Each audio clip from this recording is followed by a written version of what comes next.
But now, meet the fighter pilots who were the first to face the air war at home. 28 minutes after the World Trade Center attack, F-16s from the Air National Guard's 119th Fighter Wing were bearing down on Washington at the speed of sound. Go here fast is pretty much the orders we got, so we went there fast and set up a cap. Right over Washington, D.C. Yep. These are two of the three pilots who set up that cap, or combat air patrol, over Washington. For security, we're not using their names, just their call signs, Lou and Honey. You can tell from the tone of the voice, the tone of the radio calls, we were at war.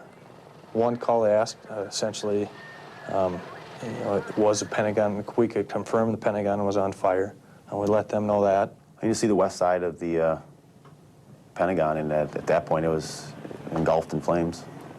It was a big smoking hole there, which, it was a sight I don't know if I'll ever forget. They reached the Pentagon 12 minutes after it was hit, but United Flight 93 was still speeding toward Washington. There would be plenty of time, at least 20 minutes, for the F-16s to intercept Flight 93. The next thing the fighters knew, someone they believed was with the Secret Service was on the radio, wanting to know what kind of missiles they were carrying. In terms of guns in the air, they wanted to know what was available to them. Yes. It was a garbled radio call, so it wasn't clear. So exactly what was said, but it was something to effect of keep planes away from the house or something like that. You didn't know exactly what it was. It was garbled. And they meant what? Keep planes away from the White House. They didn't know it at the time, but the president had authorized them to shoot down United 93. The order was likely minutes away when the passengers on 93 took the plane down themselves. If they hadn't, that very likely would have been your target. I could have.